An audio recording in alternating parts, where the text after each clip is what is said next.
I can already hear what you're all going to say. Something along the lines of probably like, KyngPin, I thought you only did spooky videos during the month of October. How are Power Rangers spooky? These turned out to be a lot more nightmarish than I thought they would be. So retroactively, it very much is a spooky Halloween video. Also, it's Poppy Playtime, which is a mascot horror game, so that definitely counts too. But before we get into it real quick, this video was an idea suggested by one of you in a Halloween post I put out a couple of weeks ago. So, thank you so much for the suggestion, and now, let's create some chaos!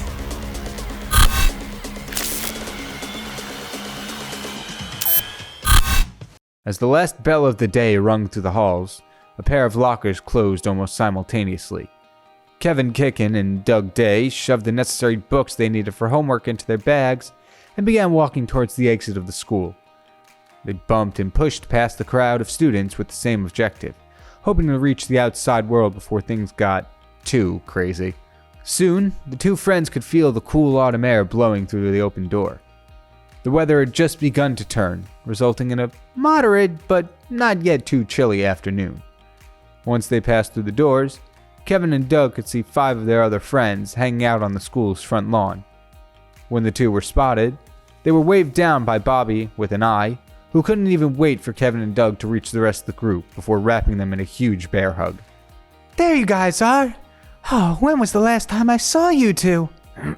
We literally had last period together. It feels like forever. Bobby with an eye, Doug, and Kevin walked back to the group of friends and said their greetings.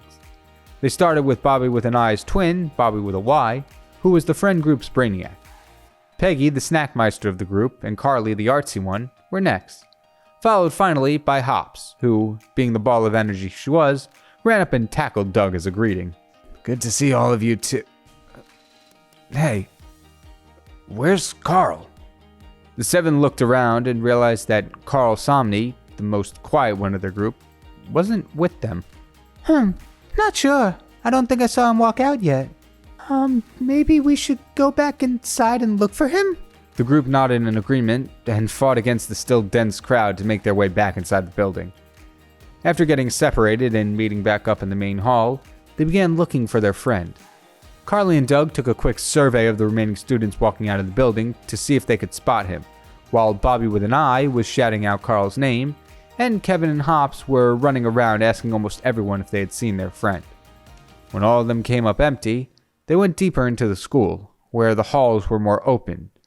They began checking classrooms and bathrooms with 0 luck. Where could he be? I know he was at school today because they gave him a hug this morning. I have no idea. We've searched every corner of the school. You think with 7 people, he'd accidentally run into at least one of us? Kevin leaned back against the wall, which folded inward from the sudden shift in his weight. He almost fell backwards, but regained his footing. He turned to look at the indented wall with the rest of the group. Kevin reached out his hand and pushed on the wall. It swung inward, revealing a long, dark hallway. All 7 of the friends looked at each other, sharing a knowing glance. Who wants to go first? I've got it. Follow me, everyone. Hops made her way to the front of the group and ran through the entryway in the wall without a second thought. The rest of the group was hesitant, but followed their friend inside before they lost sight of her. The hallway was impossibly long. There was no way something like this could exist in a school without anyone knowing about it. Unless someone did know about it. Regardless, it was hard to believe it had remained undiscovered by the student body for so long. After they had walked for a considerable time, a faint light began to emit from the end of the hall. Once Hops noticed it, she picked up the pace, practically running towards it. The rest followed suit, and as their eyes adjusted to the light, the friends found themselves in a rather large room covered wall to wall with different types of machines and monitors. It took a little bit for them to take in their new surroundings. It was now even more incredulous that no one had come across this place. Surely it would have been a big ordeal to bring all this equipment down here. Oh, wow. There's quite a lot of you. The group of 7 turned around startled and saw a woman with red hair wearing a lab coat. She didn't seem surprised that a group of high schoolers had found their way into this secret hideout. In fact, she sounded like she almost expected someone to show up eventually, even if not such a large group.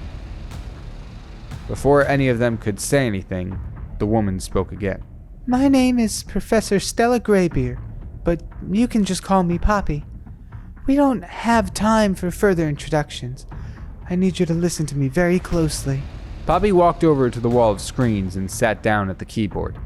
She typed in a couple of keys and pulled up an image of a silhouetted figure on the central screen. Your principal is not who he appears to be, and poses a massive threat to the city. Well, that's a bit more than we know. We've never actually seen the guy. That's because he's been replaced. For a long time now, a machine has been imitating your principal and using the position as a cover to work on his plan. And what, dare I ask, is this machine planning? Poppy turned around again and tapped on her keyboard some more. A new image appeared on the screen.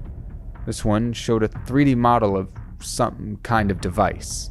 Your principal, or rather his machine imposter, for the sake of this, I'll call him the prototype, is a rogue AI that was experimented on.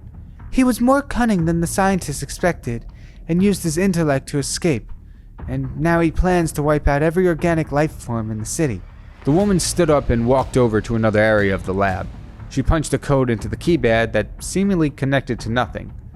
But suddenly, a panel in the wall popped out and opened up. She reached inside and pulled out a steel case, and brought it back over to the group.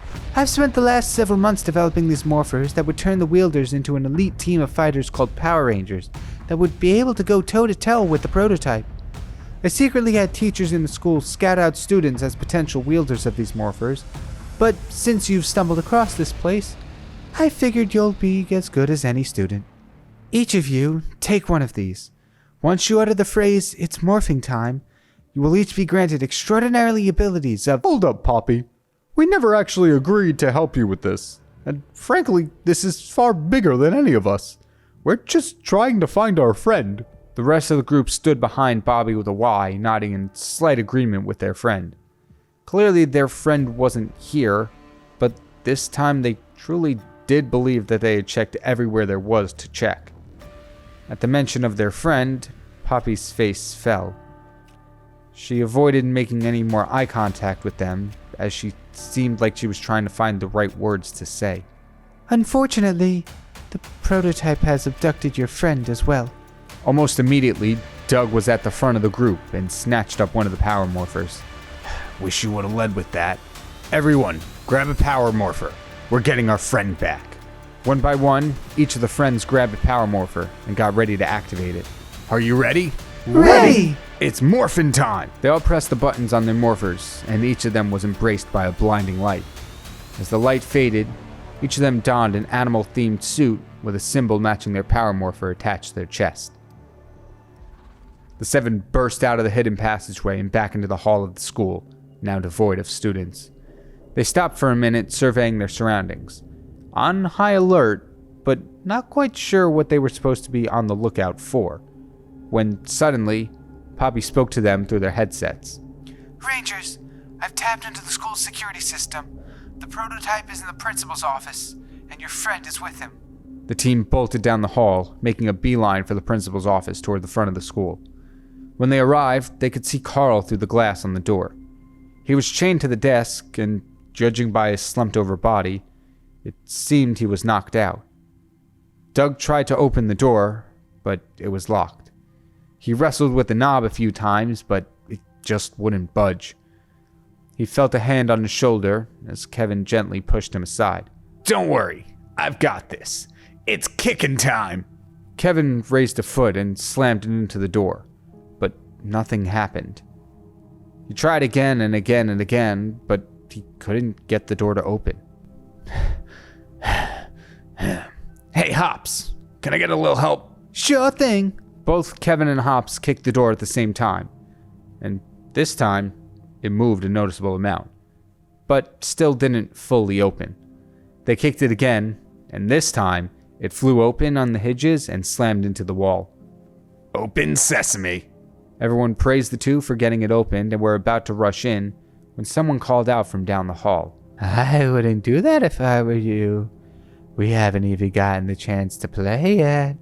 Approaching them from a ways down the hall were 8 figures dressed in similar animal-themed suits, except these ones were more muted, grotesque, and nightmarish. All of the friends immediately took combative stances, except for Doug, who was still in the doorway to the principal's office. He gave one last look at Carl before hesitantly he stepped back into the hall, ready for a fight. This is by far my most detailed piece. I don't think I've ever drawn 8 characters in the same frame before, and I really love how it turned out. I think spacing and in some areas posing could be a little better between all of them, but overall I love this so much. And if you want a really cool special looking poster, a version of this will be up on my Teespring store, so feel free to check it out, link in the description. But that's all I've got for you today. Thank you all so much for watching the video. If you enjoyed it, feel free to hit the like and subscribe button. And if you want more Power Rangers content, I have a 2-part Power Rangers Mortal Kombat series and a 1-part Godzilla Power Rangers Combat series, both of which you can check out right here. Other than that, my name is KyngPin Creations, and I will see you all in the next video. Take care, everybody.